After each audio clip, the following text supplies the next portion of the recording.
ஆளுமைமிக்க அரசியல்வாதியாக pure politics பயிற்சி பட்டறை, நேரடி இணைய வழி வகுப்புகள். உங்கள் சீட்டிற்கு முந்துங்கள்.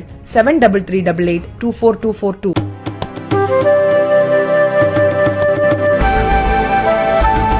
மலையாள பட ஷூட்டிங்கின் போது கேரவனில் ரகசிய கேமரா வைத்து நடிகைகள் உடை மாற்றுவதை வீடியோவாக எடுத்து நடிகர்கள் செல்போனில் ரசிப்பதாக பிரபல நடிகையும் பாஜக பிரமுகருமான ராதிகா குற்றம் சாட்டியிருப்பது பரபரப்பை கிளப்பியுள்ளது.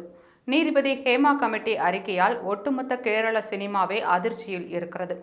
இந்த சூழலில் பிரபல நடிகை ராதிகா கேரள திரையுலகில் பல ஆண்டுகளாக நடந்து வரும் விஷயம் என்று ஒரு விஷயத்தை சொல்லியுள்ளார். தனியார் செய்தி நிறுவனம் ஒன்றிற்கு பேட்டியளித்த அவர், கேரளாவில் படப்பிடிப்பின் போது வழங்கப்பட்டிருக்கும் கேரவனில் ரகசியமாக கேமராக்களை பொருத்தி நடிகைகள் ஆடை மாற்றுவதை வீடியோவாக பதிவு செய்கின்றனர். பின்னர் அந்த வீடியோக்களை அங்கே படப்பிடிப்பில் இருக்கும் நடிகர்கள் ஒன்றாக அமர்ந்து தங்களது செல்போனில் பார்த்து ரசித்துள்ளனர். இதுபோன்ற சம்பவங்களை பலமுறை நானே நேரில் கண்டுள்ளேன். அதனால்தான் பயந்து போய் ஹோட்டலில் அறை எடுத்து அங்கே சென்று நான் உடை மாற்றிக்கொண்டு படப்பிடிப்பு தளத்திற்கு வருவேன். அதன் பின்னர் பலமுறை எனக்கு தெரிந்த நடிகைகளிடம் கேரவனை பயன்படுத்தும் போது எச்சரிக்கையாக இருக்கும்படி கூறியுள்ளேன் என்று பேசியுள்ளார்.